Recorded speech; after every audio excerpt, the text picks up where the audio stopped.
Chapter 1.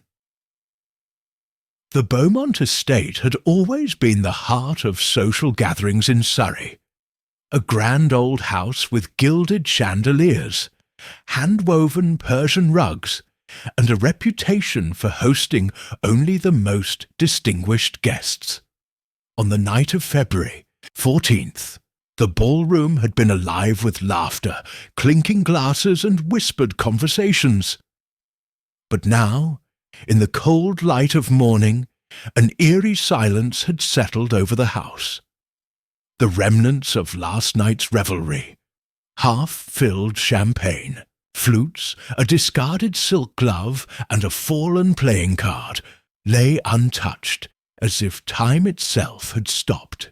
And in the centre of this unnatural stillness lay Charles Everleigh, frozen in death, his lips twisted into the most unsettling smile. He was seated in the drawing-room's chaise longue, his body slumped yet strangely relaxed. His pale blue eyes stared blankly at the ceiling, his left hand resting on the armrest, his right hand dangling lifelessly over the side, fingers slightly curled.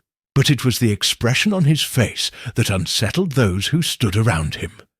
A wide, unnatural smile that should not have been possible in death. Lady Helena Beaumont, the hostess of the evening, stood near the marble fireplace, her face devoid of its usual warmth. Her silk evening gown, still unremoved from last night's festivities, was slightly crumpled, and she clutched a lace handkerchief tightly in her trembling hands.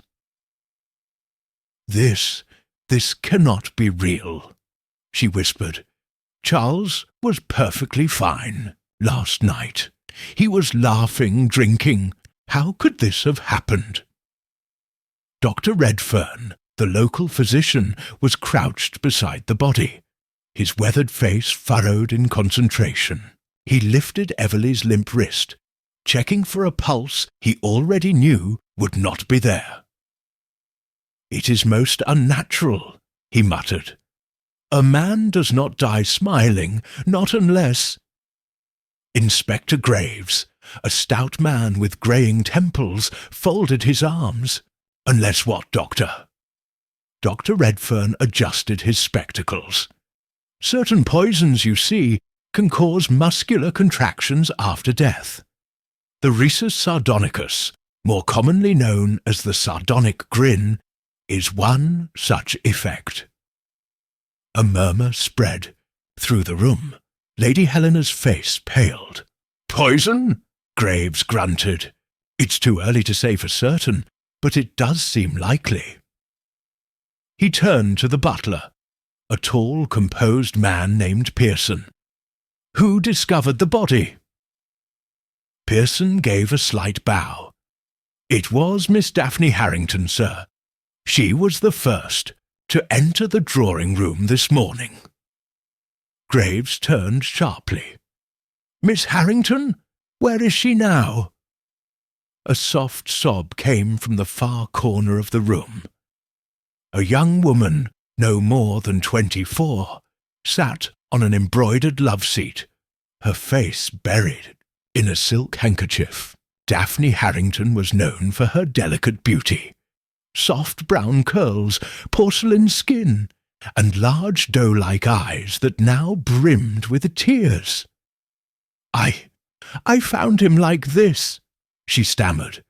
"I had come down early to write a letter, and when I stepped into the room—" She shuddered violently. "I saw him, sitting there smiling, as if he had just heard some private joke, but when I called his name, he didn't move." Graves studied her intently. "And did you touch anything?" She shook her head. "No, Inspector. I screamed, and then Pearson arrived. He told me not to move." The butler nodded. "That is correct, sir. I immediately instructed Miss Harrington to step away from the body and summoned Lady Helena at once." Graves sighed. "And what of the other guests? How many remained at the estate overnight?" Lady Helena's voice was tight. Aside from myself, Charles, and Miss Harrington, we had 7 other guests who stayed the night. There was Mr. Lionel Barker, Miss Rosalind Graves, Colonel Hargrove, Mr. Theodore Langley, my niece Florence, and of course Sir Reginald Blakeley and his wife. Graves's expression darkened. A fine gathering of high society, no doubt, and I suppose each of them has a motive they would rather not discuss. Lady Helena's lips pressed into a thin line. Inspector, surely you are not suggesting— I am suggesting, Lady Helena, that we are dealing with murder. His voice was firm, and when murder is at play, no one is above suspicion. The guests exchanged nervous glances. Graves pulled out a small notepad. Let's begin with the last person to see Everly alive. Lady Helena hesitated. That would be me. Charles and I spoke briefly in the drawing-room before I retired to my chambers around midnight. He seemed in high spirits. Graves jotted down her statement. And there was nothing unusual in his behaviour? Nothing at all. He was Charles, cheerful, charming, ever the gentleman. She hesitated. He did mention something about a little secret, but I assumed he was merely indulging in one of his dramatic moods. Graves frowned. A little secret, she nodded. He laughed when I pressed him about it, then simply said, "Tomorrow, my dear Helena, I shall have the last laugh." A chill settled over the room. Graves exhaled sharply. A man does not joke about having the last laugh, and then turn up dead with a smile on his face the next morning. Either Mr. Everly knew something that cost him his life, or he had a particularly morbid sense of humour. Dr. Redfern cleared his throat. "Inspector, if I may." He gestured toward the body. "I will need to conduct a post-mortem, but I can tell you this. There are no signs of violence, no wounds, no bruising. If it was poison, we will need to determine the source." Graves nodded. "Then we will begin with the usual questions. Who had access to his food or drink last night?" Lady Helena's voice was barely a whisper. "Everyone!" Graves exhaled through his nose. "Of course." There was a brief silence. Then he spoke again. "There is one man who should be here, a man who has a remarkable ability to untangle such matters." Lady Helena's eyes widened slightly. "You mean—" "Yes," Graves said. "Send for Hercule Poirot." Chapter 2. The arrival of Hercule Poirot at Beaumont Estate was not a dramatic affair. There was no grand entrance, no hurried steps or urgent commands. Instead, a sleek black motor car pulled up the gravel driveway, and out stepped a small, impeccably dressed man with a moustache so precise it seemed almost sculpted. His keen eyes, sharp as a hawk's, scanned the estate with the mildest flicker of interest before he adjusted his cuffs and straightened his tie. Inspector Graves was waiting at the entrance, arms folded. He had worked with Poirot before, and, though he respected the man's reputation, he found his methods, well, unorthodox at best. "Poirot," he greeted, giving a curt nod. "Inspector," Poirot replied with a small bow of the head. "You have called for me, and so I have come. It is a most intriguing case, n'est-ce pas?" His accent was unmistakably Belgian, his tone light but deliberate. Graves sighed. "I'm hoping you can shed some light on it. A man dead in his chair, a smile on his face, and a house full of potential suspects." Poirot clasped his hands behind his back. Ah, but it is not merely a house full of suspects, mon ami. It is a house full of stories. And one of those stories has led to murder. They stepped inside, the warmth of the grand estate a stark contrast to the chill outside. Poirot took in the surroundings, the polished mahogany staircase, the oil paintings of long-dead ancestors, the remnants of last night's revelry. "The scene of the crime?" he asked. "This way." Graves led him into the drawing-room. Poirot's sharp eyes immediately took in every detail. The position of the body, the untouched glass of brandy on the side table, the faint scent of jasmine lingering in the air. He moved closer, examining Charles Everleigh's frozen smile with great interest. "Poison?" Poirot murmured, mostly to himself. "That's what Dr. Redfern suspects," Graves replied.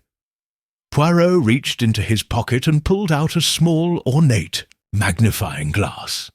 He leaned in, scrutinizing Everleigh's face, his hands, the fabric of his jacket. After a moment, he nodded to himself. "Yes," he said softly. "Poison, I think, but not the kind that kills immediately. This was calculated, deliberate." Graves frowned. "What do you mean?" Poirot straightened, turning to face the inspector. "The victim was found this morning, but you believe he died last night, oui?" "Yes. Lady Helena last spoke to him around midnight. That's our best estimate." Poirot shook his head. "Non, mon ami. I do not believe he died then." Quintotaintit blinked. "But the body—" Poirot raised a hand, silencing him. He turned to Dr. Redfern, who had been standing nearby, watching with interest. "Doctor, when you examined the body, did you notice anything unusual about the temperature? The stiffness?" Dr. Redfern hesitated. "Well, now that you mention it, the rigor mortis seemed inconsistent with a death at midnight. It should have been more advanced." Poirot smiled. "Exactement. Which means our victim did not die when we assumed he did. He died later." Graves rubbed his temple. "Later? But that would mean—" Poirot turned back to the room. "That would mean, my dear Inspector, that someone in this house ensured that Mr. Everleigh remained alive long enough to deceive us." A heavy silence settled over them. "Mon Dieu," Lady Helena whispered. "But how is that possible?" Poirot gestured toward the untouched glass of brandy on the side table. "It is simple, madam. The poison was slow-acting.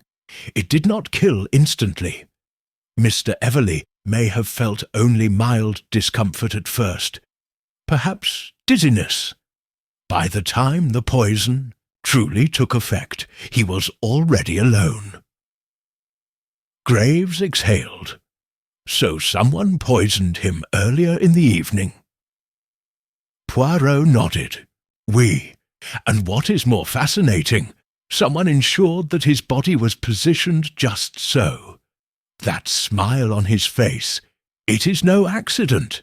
It was meant to send a message." Dr. Redfern cleared his throat. "Certain toxins can cause facial muscles to contract in a manner resembling a grin." Poirot's gaze sharpened. "Yes, doctor, but I believe this grin was intended to be symbolic." He turned toward the guests who had been standing uneasily in the room. "Tell me, was Mr. Everleigh a man of secrets?" A murmur passed through the group. Lady Helena hesitated before speaking. "Charles was, well, he enjoyed a good intrigue. He liked to keep people guessing." Poirot smiled, and yet it seemed someone decided that his guessing had gone too far. He turned to Graves.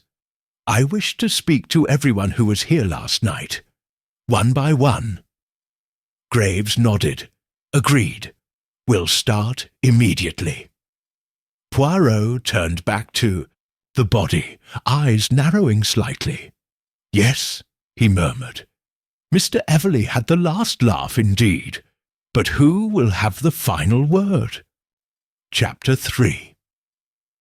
The atmosphere in the drawing-room thickened as the weight of Poirot's words settled over the assembled guests.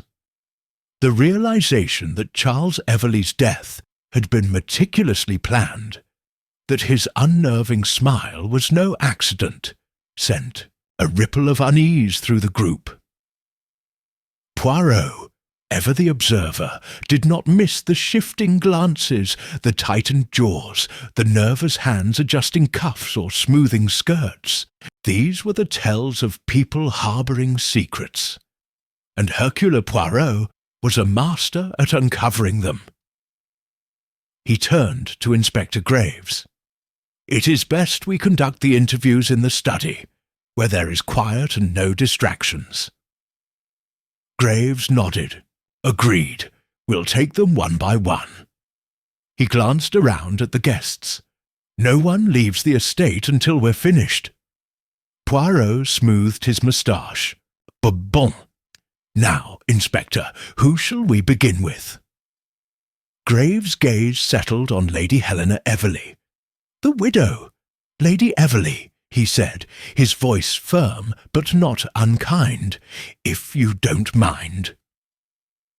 Helena, who had been standing stiffly near the fireplace, nodded slowly. "Of course," she murmured. She lifted her chin, her expression carefully composed, and followed the two men out of the drawing-room. The study was dimly lit, a single desk lamp casting a warm glow over the heavy oak furniture. Poirot took a seat across from Lady Helena, while Graves stood near the fireplace, arms crossed. Poirot folded his hands. "Madame, you were the last person to speak with your husband. Can you recount the conversation?" Helena let out a slow breath. "It was brief. He was in this very room reading. I came in to bid him good night. He seemed preoccupied, but he assured me it was nothing. He said he'd join me shortly. That was the last I saw of him." Poirot tilted his head. "Preoccupied, you say? Did he seem troubled? Angry?" She hesitated. "No, not angry, but thoughtful, as though something was on his mind." Poirot considered this. "And did you retire immediately afterward?" "I went upstairs, yes." "Did you hear anything unusual during the night?" She shook her head. "No, I slept soundly." Graves frowned. "Lady Everley, forgive me for being blunt, but your husband was poisoned. And yet you noticed nothing. No sound of distress." Her gaze turned cold. "I am not in the habit of listening." "At doors, Inspector." Poirot held up a hand. "No need for hostility, madame. We are merely seeking the truth." Helena sighed, rubbing her temple. "I understand." Poirot studied her for a moment. "Tell me, madame, was your marriage a happy one?" The question, though softly spoken, was like a needle piercing silk. Helena's lips pressed together. "It was, as marriages often are. We had our differences, our moments of joy, our quarrels, but Charles and I understood each other." Poirot leaned forward slightly. "Understood each other, or tolerated each other?" She let out a soft, bitter laugh. "A bit of both, I suppose." Graves cut in. "Did your husband have enemies?" She gave him a tired look. "Charles was a man of business, Inspector, and in business one does not make friends, one makes rivals." Poirot nodded thoughtfully. "And in his personal life?" Helena hesitated again. "He was charming, But charm often conceals things, does it not? Poirot's eyes gleamed. Indeed, madam. And what was your husband concealing? A flicker of something crossed her face. Pain, perhaps, or resentment. Then she sighed. I don't know. But he had been restless these past few weeks. I could sense it. Poirot exchanged a glance with Graves. Then, in a quiet voice, he asked, And where were you, madam, between midnight and the morning? Her gaze was steady. As I said, I went to bed. Can anyone confirm this? She arched a brow. The servants, perhaps. But I did not. Leave my room. Poirot tapped his fingers lightly against the desk. Très bien. That will be all for now, madam. She rose gracefully, her composure intact. I assume I must remain here. For now, yes, Graves confirmed. Without another word, she left the room. Graves let out a breath. What do you think? Poirot leaned back in his chair. She is hiding something. But whether it is relevant to the murder or merely a personal grief, I do not yet know. Graves scratched his chin. Who's next? Poirot's gaze was thoughtful. Let us speak to Mr. Edmund Clark, the business partner. Money, my dear Inspector, is often a stronger motive than love.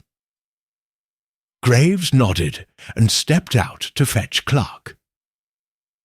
Poirot, alone for a moment, reached into his pocket and withdrew a small notebook. He wrote a single line.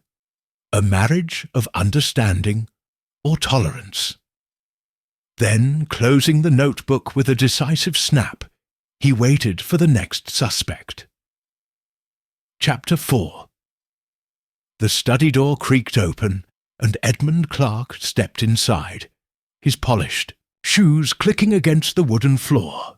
He was a tall, lean man in his mid-40s, with greying hair at the temples and sharp blue eyes that held the keenness of a man accustomed to negotiation. His well-tailored suit spoke of wealth, but there was a certain tension in his posture, one that did not escape Poirot's notice. Clark cast a wary glance at Poirot before settling into the chair opposite him. "Inspector," he said curtly, acknowledging Graves, then turned his gaze to Poirot. "And you must be the famous detective, Monsieur Poirot." Poirot inclined his head. "At your service, monsieur." Clark sighed, shifting slightly in his seat. "This is an absolute tragedy. I still can't quite believe it. Charles was a difficult man, but he didn't deserve this." Poirot raised a delicate eyebrow. "Difficult? In what way, monsieur?" Clark hesitated, rubbing his chin. "Ambitious, ruthless even. He had a way of making enemies, not just in business, but in life." Graves leaned forward. "Enemies, you say? Anyone specific?" Clark let out a dry chuckle. "Take your pick, Inspector. He had plenty. Business rivals, former associates, even some in his own household weren't too fond of him." Poirot steepled his fingers. "And yet you remained his business partner." Clark's mouth tightened. "Not by choice. Charles was the majority shareholder in our firm. I had no real say in the matter." "Ah," Poirot murmured. "And did this arrangement cause friction between you?" Clark exhaled sharply. "Of course it did. We had disagreements, many, but that doesn't mean I wanted him dead." Poirot tilted his head. "You argue as a businessman, monsieur. But tell me, what was the state of the company? Was it thriving?" A shadow passed over Clark's face. "Not exactly. We'd hit some difficult times, A few poor investments, but Charles was confident we could turn things around. Poirot's gaze sharpened. Confident or desperate? Clark's hands clenched slightly before he forced them to relax. Perhaps both. Graves leaned in. And what happens to the company now, with Everly dead? Clark hesitated. His shares, they'll be tied up in legal matters for a while, but ultimately they'll pass to his wife, Lady Helena, which means she'll have control. Poirot's moustache twitched. And how does that sit with you, monsieur? Clark's jaw tightened. It doesn't matter how I feel. That's just how things are. Poirot studied him a moment longer. Then he reached into his pocket and retrieved his notebook. Tell. Me, monsieur, where were you last night between midnight and dawn? Clark's eyes flickered just for a second. Then he said, In my room, sleeping. Poirot tapped his fingers lightly. And can anyone confirm this? A pause. Then, with a slightly forced smile, Clark said, No, I was alone. Poirot and Graves exchanged a glance. Then Poirot closed his notebook with a quiet snap. Merci, Monsieur Clark. That will be all for now. Clark stood, adjusted his cuffs, and strode toward the door. Before leaving, he turned back, his expression guarded. I hope you find whoever did this, Poirot. Poirot watched him go, then murmured, almost to himself, Oh, monsieur, I do believe I shall. Chapter 5a. The heavy oak door closed behind Edmund Clark. Poirot remained still, his gaze fixed upon the space the man had just vacated. Inspector Graves, arms crossed, exhaled loudly. I don't like him, he muttered. Too smooth, too controlled. Poirot smiled faintly. Ah, my dear Inspector, you judge too hastily. A man may be controlled, but that does not mean he is guilty. Graves scoffed. You heard him. Business was failing. Everly had all the power. And now the shares will go to Lady Helena.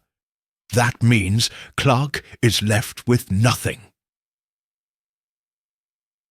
Poirot's fingers twitched as he straightened his cuffs. A most unfortunate position indeed. But tell me, mon ami, what did you notice about Monsieur Clark's answers? Graves frowned. He was defensive. Poirot nodded. Oui. And yet he was careful not to reveal too much. Did you notice how he sidestepped the question of desperation? He admitted the business was struggling, but did not confirm how dire the situation was. Graves rubbed his chin. So, you think he's hiding something? Poirot's eyes gleamed. Oh, undoubtedly, Inspector. But whether it is murder? Ah, that is another matter entirely. A sharp knock interrupted them, and a moment later Lady Helena Everly entered, her black mourning dress flowing like liquid silk as she moved. She was composed, but Poirot noticed the slight tremor in her fingers as she adjusted the pearl necklace. At her throat, madame, Poirot greeted, bowing slightly. You honour us with your presence. Lady Helena exhaled softly. I assume you have questions. Graves pulled out a chair. Please, Lady Everly, sit. She did, smoothing the fabric of her dress. Poirot observed how her gaze flitted between them, calculating, measured. Madam, Poirot began, your husband, was he a man of secrets? Helena let out a breathless laugh. Charles, of course, he had many. Graves raised an eyebrow. Any that might have led to his murder? She gave him a cool look. Inspector, My husband was a powerful man. Powerful men make enemies. I am sure you will discover that soon enough." Poirot tapped his fingers lightly. "Tell me, Lady Everley, how was your marriage?" A flicker of something, annoyance, grief, crossed her face. "We were comfortable." "Comfortable?" Poirot repeated softly. Helena's lips pressed together. Charles was not an easy man. He was demanding, controlling. She hesitated. "And sometimes cruel." "Cruel, madame?" Poirot's voice was gentle, but his gaze was sharp. Helena's hands clenched briefly. He had a temper. He believed control was a sign of strength, and he did not like being questioned. Graves leaned forward. "Did he ever hurt you?" Jaw tightened. "I learned how to manage him." Poirot steepled his fingers. "And yet, madame, you now control everything. The estate, the business, the shares. That is quite the shift in power." Her gaze snapped to his. "Do you think I wanted this?" Poirot smiled, but it did not reach his eyes. "That is what I am here to determine, madam." For the first time, her composure cracked. "I did not kill my husband, Monsieur Poirot, but that does not mean I will mourn him." Poirot nodded slowly.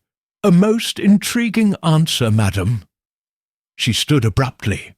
"If that is all, I am tired, and I would like to grieve in peace." Poirot rose as well. "Of course, madame, but I am afraid peace is a most elusive thing, especially when murder is involved." Helena hesitated, then turned and walked out.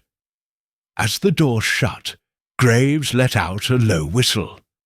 "She's not exactly the grieving widow, is she?" Poirot adjusted his cuffs. "Non, mon ami. But grief, it is a curious thing. It does not always present itself as tears."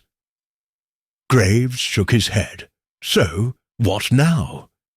Poirot smiled. "Now, Inspector, we wait. Because you see, the guilty always make a mistake, and I intend to be watching when they do." Chapter 6. The Everley estate was cloaked in a heavy silence as Poirot and Inspector Graves walked down its grand hallways, their steps muffled by thick Persian rugs. Poirot, as always, took his time, his gaze flitting over every detail, every painting, every ornate vase, as if they held the very secrets he sought.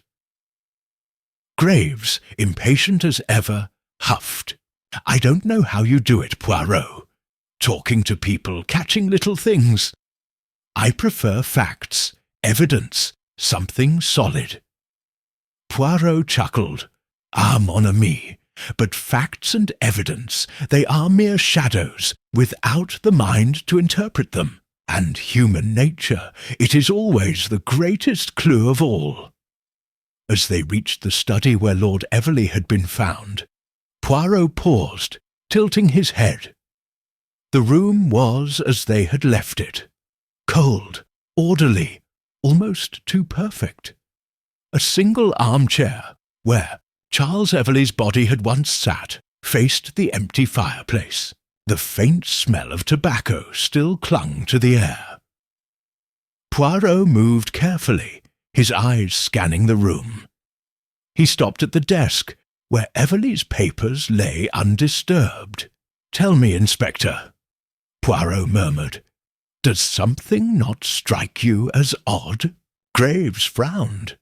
"Everything about this case is odd." Poirot tapped the edge of the desk. "Look here. Everley's papers, his contracts, his accounts, everything is in perfect order. No sign of struggle, no hurried movement." Graves nodded. "So?" Poirot's eyes gleamed. A man about to be murdered does not sit in peace reading over his accounts unless— Graves caught on. Unless he knew the killer, précisément. Poirot folded his hands behind his back. Which means our murderer was not a stranger. He or she was someone Everly trusted, or at least someone he did not perceive as a threat. A knock at the door made them turn. A young maid, barely out of her teens, stood hesitantly. Her pale fingers clutched the edges of her apron. "Monsieur Poirot?" she whispered. Poirot smiled warmly. "Oui, mademoiselle. I think I know something." Graves straightened. "Go on." The maid swallowed, casting a glance over her shoulder, as if fearing someone might overhear.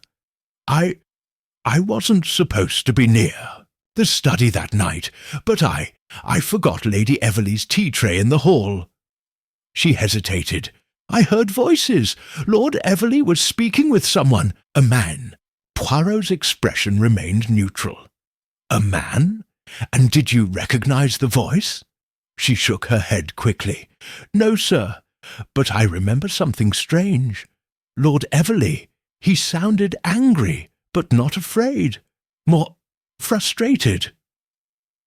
Graves exchanged a glance with Poirot. And what did this man sound like? The girl bit her lip.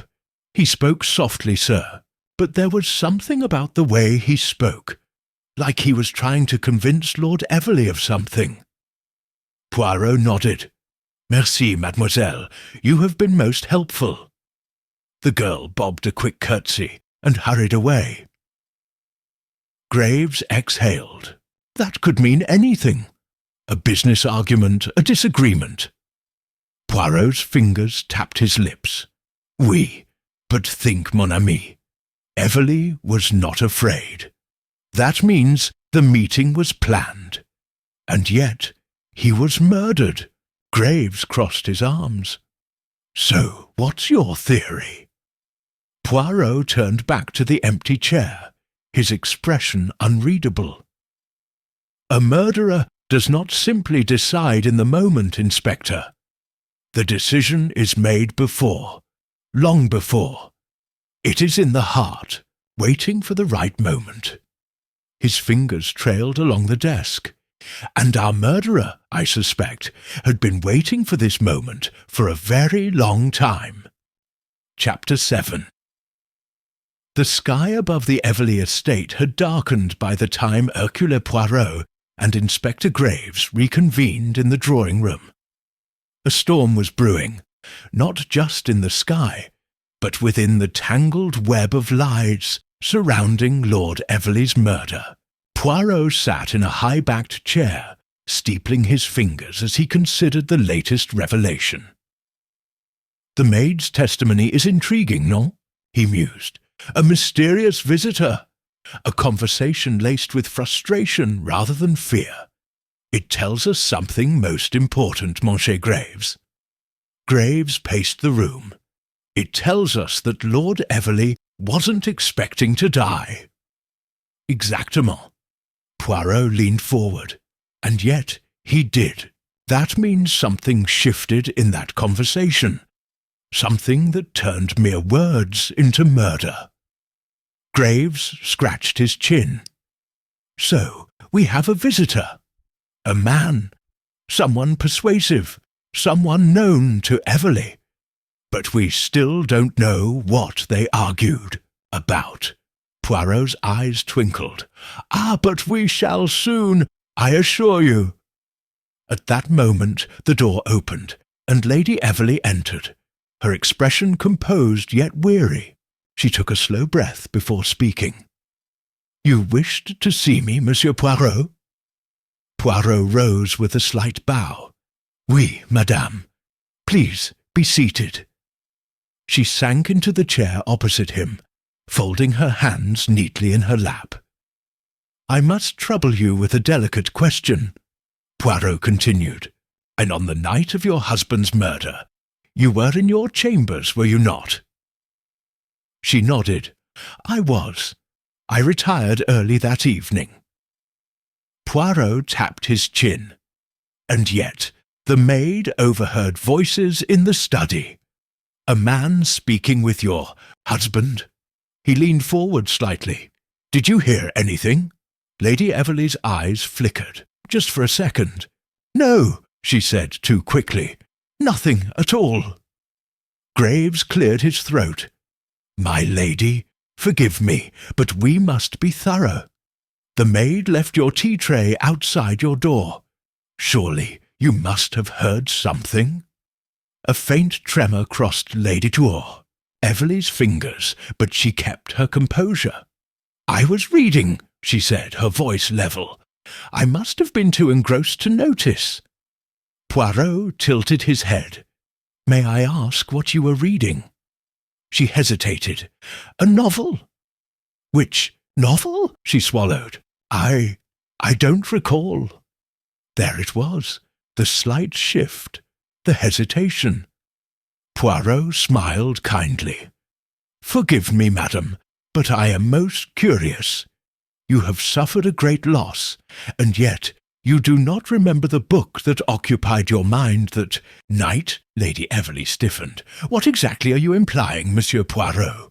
"Only this," Poirot said smoothly, "that sometimes, when we wish to forget a moment, we erase everything surrounding it, even the smallest details." She pressed her lips together. "Is that what you think I've done?" Poirot spread his hands. "I think that you are a woman of great intelligence, and great intelligence is often burdened with great secrets." Silence stretched between them. The clock on the mantelpiece ticked steadily. Finally, Lady Everleigh inhaled sharply and looked away. "I heard voices," she admitted. "I wasn't sure if I should say anything. But yes, I heard my husband arguing with someone." Graves leaned in. "Who?" She closed her eyes briefly. "I don't know."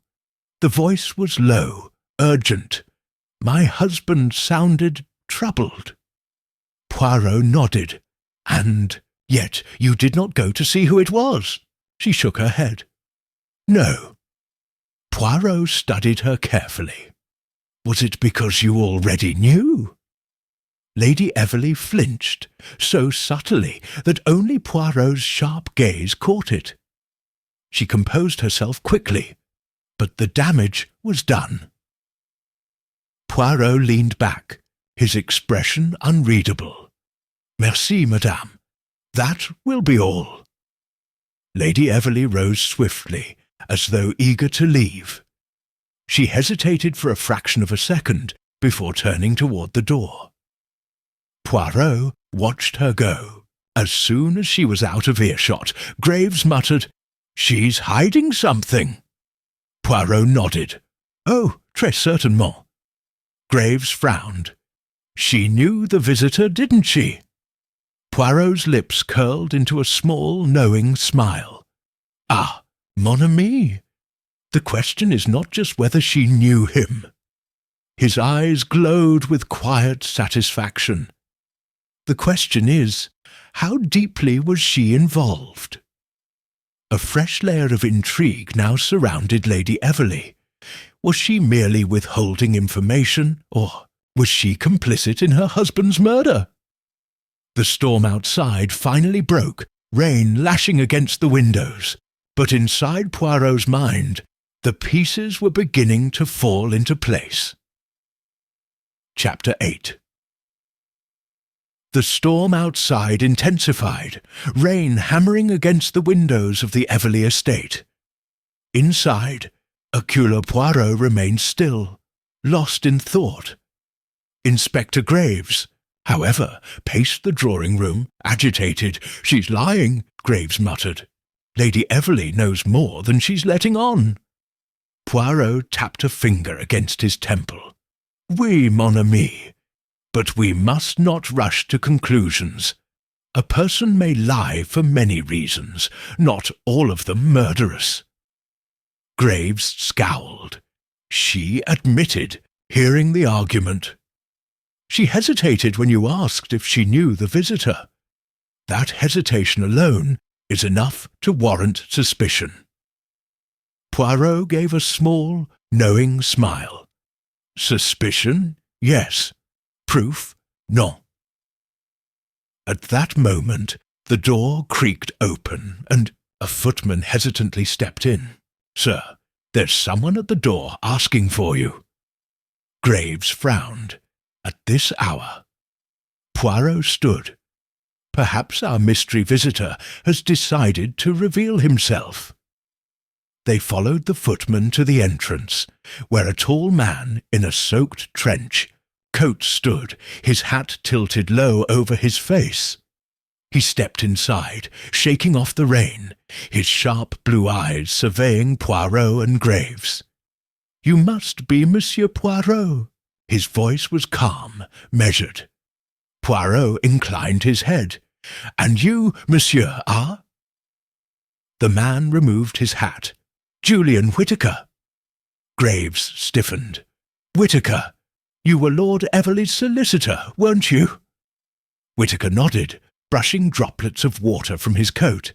That's correct, and I believe I may have information regarding his murder. Poirot gestured towards the drawing-room. Then, monsieur, please do share.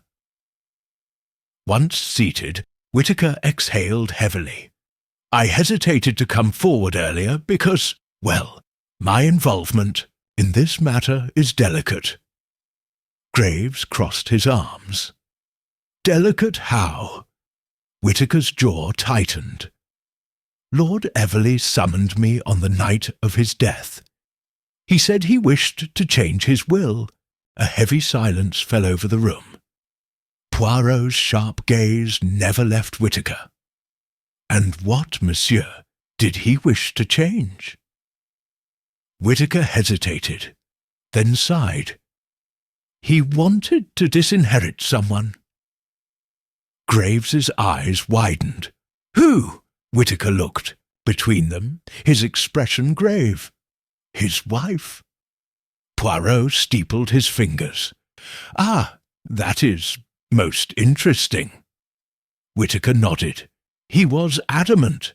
He said he had discovered something that convinced him Lady Everley could not be trusted. Poirot's gaze sharpened. Did he say what he had discovered? Whittaker shook his head. No, but he was afraid. Graves leaned forward. You're telling me Lord Everley was scared of his own wife? Whittaker exhaled slowly. I don't know if it was fear of her, or fear of what she had done, but he was resolute. He said he would sign the new will the next morning. He swallowed. Hard. Of course, that morning never came. Poirot studied him carefully. Monsieur Whittaker, did anyone else know about this? Whittaker hesitated. Not that I'm aware of. But if Lord Everley confronted Lady Everley that night... Graves clenched his fists. Then she had a motive. Poirot remained silent, his expression unreadable. Finally he spoke. Merci, monsieur. You have been most helpful. Whittaker stood, his hands trembling slightly. I had to come forward. I couldn't keep it to myself any longer. As he left, Graves turned to Poirot. That settles it, doesn't it? Lady Everley knew her husband was cutting her off. She must have killed him before he could do it. Poirot tapped his chin. Perhaps, but there is one small problem. Graves frowned. What problem? Poirot's eyes gleamed. Lady Everley did not leave her room that night. Graves scoffed. So she claims. Poirot shook his head. Non, mon ami. The maid confirms it. The tea-tray outside her door was untouched until morning. No one saw her leave. And yet If she had committed the murder, she would have needed time to return. Unseen, Graves ran a hand through his hair. Then, are you saying she's innocent? Poirot smiled faintly. I am saying that if she is guilty, we are missing something. And if she is innocent... His gaze flickered toward the door, where Whittaker had just exited. Graves followed his line of sight and cursed under his breath. Then someone else knew about that will. The storm outside raged on, but inside Poirot's mind, the mystery was slowly unraveling. Chapter 9. The rain had not let up, drumming against the windows like impatient fingers demanding entrance. Inside the Everley estate, the tension thickened. Poirot sat by the fire, his fingers steepled, eyes closed as if in meditation. Inspector Graves, on the other hand, paced restlessly. "We're going in circles, Poirot," Graves snapped. "Lady Everley had motive. The will proves it. So what if no one saw her leave her room? It was dark. People lie." Poirot opened his eyes, an amused glint in them. "Ah, mon ami, you see but you do not observe. The human mind, when it wishes to deceive itself, is most remarkable." Graves scowled. "What's that supposed to mean?" Poirot stood and adjusted his cuffs. "It means, my dear Graves, that Lady Everley's guilt is not yet proven. A motive alone does not make one a murderer." Before Graves could argue, the door creaked open, and Lady Everley entered. She was dressed in black, her face pale, her hands trembling slightly as she clasped them before her. "You sent for me, Monsieur Poirot." Her voice was cool, but there was a slight tremor beneath it. Poirot inclined his head. "Oui, madame. There is something that troubles me." Lady Everley arched a delicate brow. "Oh?" Poirot gestured for her to sit. She hesitated, then gracefully lowered herself onto the chaise longue. "You told us," Poirot began, "that you heard your husband arguing with someone that night." She nodded. "Yes, and yet you did not recognize the voice." Lady Everley's hands tightened around each other. "No. As I said, it was muffled. The storm—" Poirot's eyes gleamed. "Ah, but madame, a voice, even muffled, has a quality, does it not? A familiarity, the cadence, the tone. One can often tell if a voice belongs to a man or woman, young or old, friend or stranger." She exhaled softly. It was a man's voice. Graves huffed. "Why didn't you say so before?" "I wasn't sure," she admitted. "But if you insist, it was deep, commanding." Poirot tilted his head. "And yet, not your husband's?" Lady Everley shook her head. "No, it was someone else." Graves folded his arms. "That narrows it down. We know Lord Everley had visitors that night. Julian Whittaker admitted he was here." Lady Everley stiffened slightly at the name. Poirot caught the movement, storing the reaction away. "Madam, forgive me, but when did you last see Monsieur Whittaker?" "Before that night." Her fingers curled into the fabric of her gown. "It had been some weeks." Poirot's voice was gentle but firm. "And did your husband ever mention anything about changing his will?" A flicker of emotion crossed her face, something unreadable. "No." Graves exhaled sharply. "Lying won't help you, Lady Everley." Whittaker said, "Inspector." Poirot interrupted smoothly. "A moment." Lady Everley's lips pressed together, but she did not speak. Poirot's voice softened. Madame, if your husband intended to disinherit you, would you not have known? She hesitated. I suppose he would have told me. Would he? Poirot murmured. Or would he have waited, fearing your reaction? Lady Everleigh's face was unreadable. Perhaps. Poirot studied her for a long moment. Then he nodded. Thank you, madame. That will be all for now. She rose, hesitated as if to say something, then simply inclined her head and left. The moment the door closed, Graves let out a breath. She's hiding something. Poirot's moustache twitched. Ah, but what, mon ami? That is the question. Graves scoffed. The will! She knew. She's covering for herself. Poirot tapped a finger against his chin. Or for someone else. Graves frowned. Who? Poirot turned toward the window, watching the rain streak down the glass. Tell me, Graves, what do we truly know about Monsieur Whittaker? Graves stiffened. You think Whittaker? Did... Poirot turned back, his gaze sharp. We know Lord Everleigh was afraid. We know he intended to disinherit his wife. And we know that he had an argument with a man that night. He paused. A man who did not want the will to change. Eyes widened. You mean? Poirot smiled faintly. Let us say, mon ami, that before the night is over, the truth will reveal itself, and somewhere in the estate a shadow moved, listening, waiting. Chapter 10. The storm had finally begun to wane, though the air remained thick with the remnants of the evening's tempest. Poirot sat at the grand dining table, his hands resting lightly on the polished wood, his gaze sharp and expectant.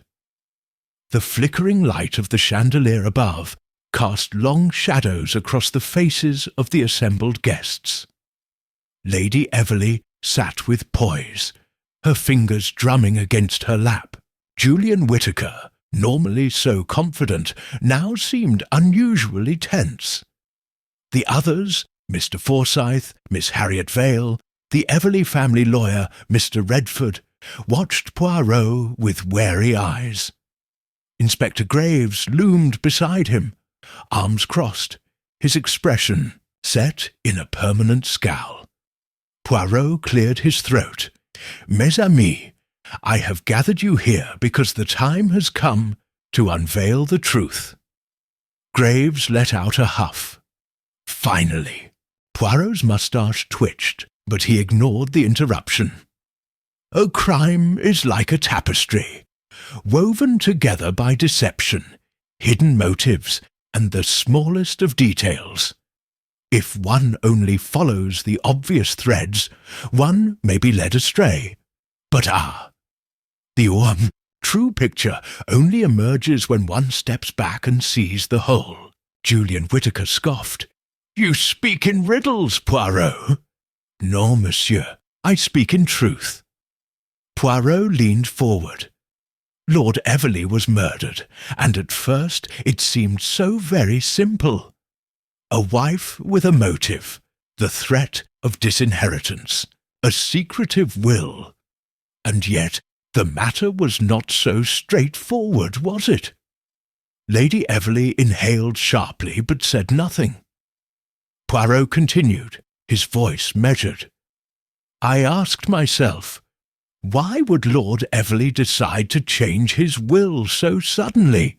And why did he fear for his life? Julian Whittaker tensed. Poirot's gaze flickered toward him. Tell me, monsieur, how long have you been engaged in business with Lord Everleigh? Whittaker shifted uncomfortably. A few years. Ah, yes. And yet, just before his death, Lord Everleigh told someone that he had made a grave mistake. He regretted something. I found that curious. Whittaker clenched his jaw. People say things they don't mean. Poirot steepled his fingers. Perhaps, but when a man intends to rewrite his will, when he prepares to sever financial ties with an associate, that is no simple matter. His gaze hardened. "You feared what would happen, did you not, Monsieur Whittaker?" Whittaker stiffened. "That's absurd." Poirot turned toward Lady Everley. "Madame, you were to be disinherited, were you not?" She nodded hesitantly. Poirot's voice softened. "And yet you did not kill your husband." A stunned silence filled the room. Graves frowned. "Poirot, what?" Poirot raised a hand. "Let us return to the events of that night. We know that Lord Everley was overheard arguing with a man. Lady Everley confirmed it was not her husband's voice. A deep, commanding voice, she said. He turned sharply to Whittaker. "Your voice, perhaps?" Whittaker's face darkened. "You have no proof." Poirot tilted his head. "Ah, but I do." He retrieved a small notebook from his pocket, flipping it open. The butler, Mr. Harrow, mentioned something quite interesting. He stated that when he brought Lord Everley his evening tea, he saw a cigar tray with fresh ashes. Julian scoffed. "That proves nothing." "Except," Poirot said smoothly, "that Lord Everley did not smoke cigars." Whittaker's composure slipped. Poirot pressed on. "Monsieur Whittaker, you had a private meeting with Lord Everley that evening, did you not?"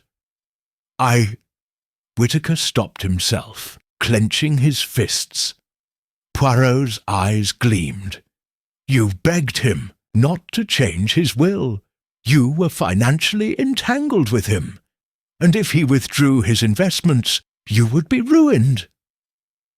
Lady Everley gasped softly.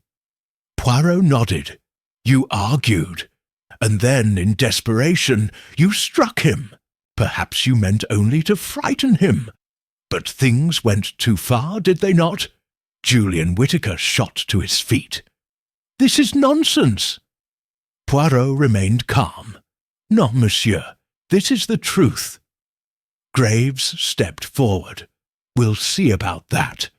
Whittaker, where were you at the time of the murder?" Whittaker hesitated, then bolted for the door.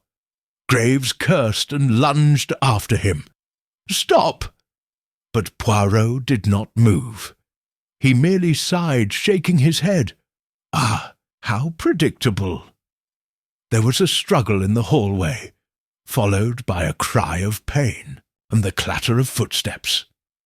A moment later, Graves returned, gripping Whittaker's arm. Poirot dusted off his sleeve. "Murder is never so complicated as the murderer believes it to be." Lady Everley stared at Whittaker in horror. "You killed him, and you let me take the blame?" Whittaker's face was pale. He said nothing. Poirot stood. "The affair is concluded. Monsieur Graves, you may do your duty." Graves nodded grimly. "With pleasure." As Whittaker was led away, Poirot turned back to Lady Everley. "You are free of suspicion, madam." She exhaled shakily. "I don't know whether to be relieved or horrified." Poirot smiled gently. "In both, perhaps. The truth, after all, is never as simple as we wish it to be." With that, he adjusted his cuffs and strode toward the door. For Hercule Poirot, another mystery had been solved. Chapter 11.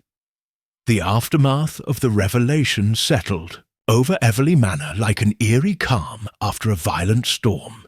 The once tense dining room, where accusations had flown and confessions had been forced, now felt oddly still.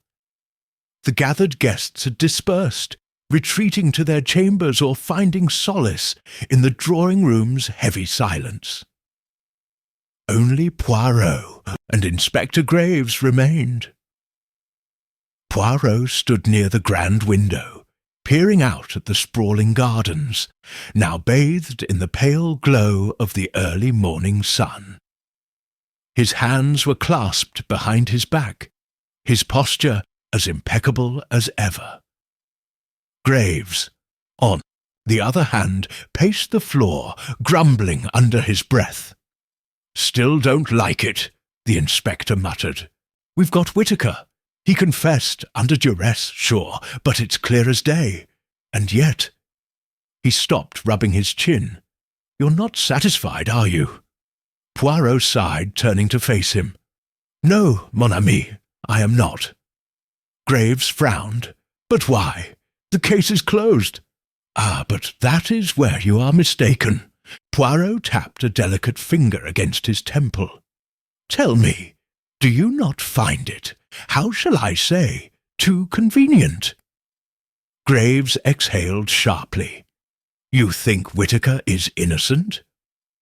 Poirot shook his head. "No, he is guilty of something, but I ask myself, was he truly capable of such a calculated act?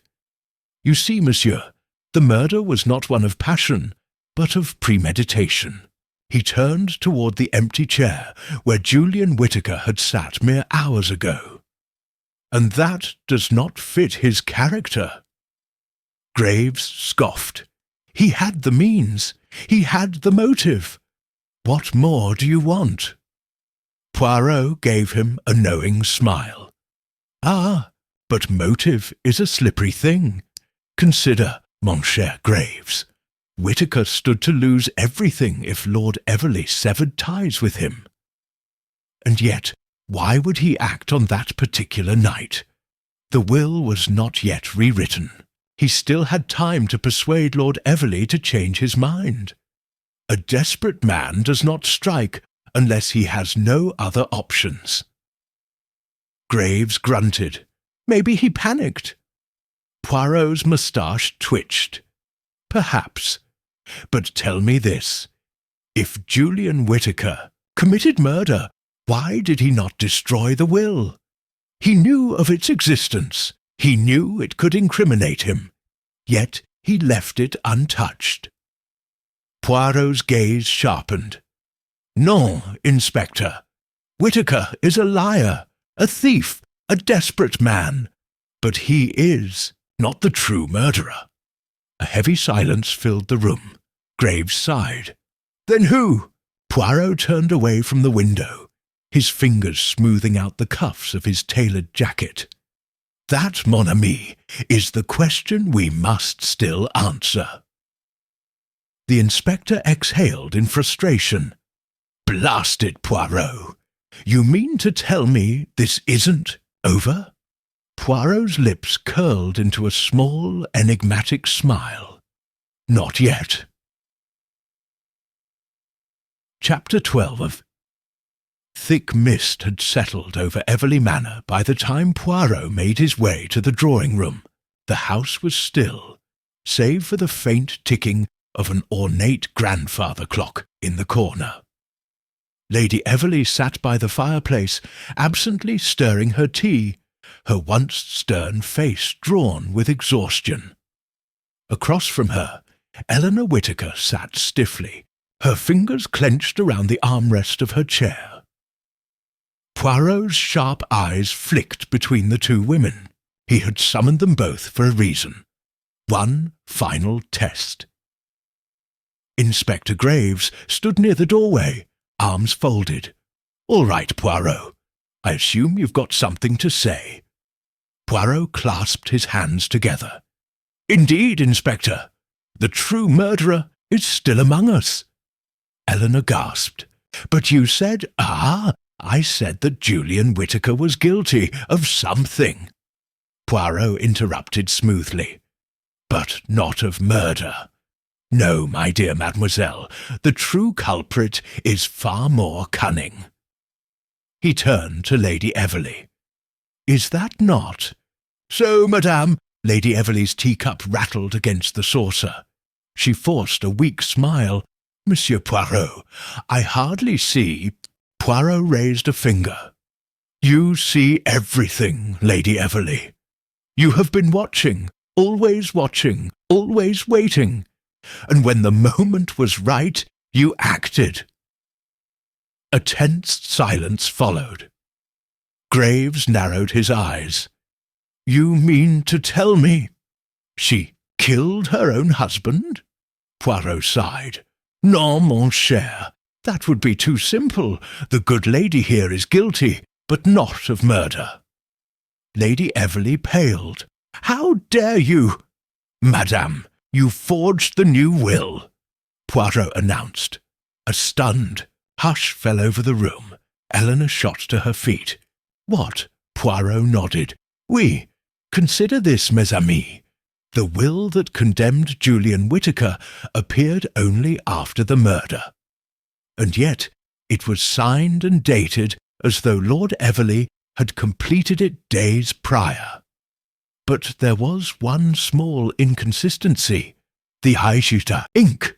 Poirot's voice dropped into a near whisper. The ink was fresh. Lady Everley's hands trembled. That is preposterous. Is it? Poirot took a step forward. The handwriting was precise, too precise. When a man rewrites his will, his emotions affect his penmanship. A dying man's hand shakes. There are inconsistencies in pressure, but this document, flawless, as though it had been copied, forged, by someone who stood to gain everything. Graves let out a low whistle. So she forged the will after the murder? Poirot inclined his head. To frame Julian Whittaker, oui. Lady Everley's eyes darted between them. This is absurd. I had no reason. No. Poirot's voice was quiet, almost pitying. Or was it because your husband had already planned to cut you off? You discovered it too late. And so, when he was murdered, you saw an opportunity. You created the will he never truly finished. You took advantage of chaos. The lady's lips parted, but no words came. Eleanor trembled. Then who really killed him? Poirot turned to her, his expression unreadable. Then, softly, he spoke. You did. A sharp intake of breath. Eleanor staggered back. No, I didn't. That's impossible. Poirot tilted his head. But it is the only possibility that fits. A deafening silence filled the room. Graves looked at Eleanor in disbelief. But why? Poirot's gaze did not waver. Because Lord Everley intended to marry another. Eleanor's breath hitched. Poirot continued. You were not just his assistant, mademoiselle. You were his lover. But you were nothing more than a temporary indulgence to him, non? A passing fancy, until he chose to discard you. And that, mademoiselle, you could not forgive. Eleanor's hands balled into fists. He used me. Poirot's voice softened. And so you used him. You poisoned his tea, knowing no one would suspect you. But you did not count on Lady Everley's own deceit. Her forged will. She nearly outplayed you. A deep silence stretched between them.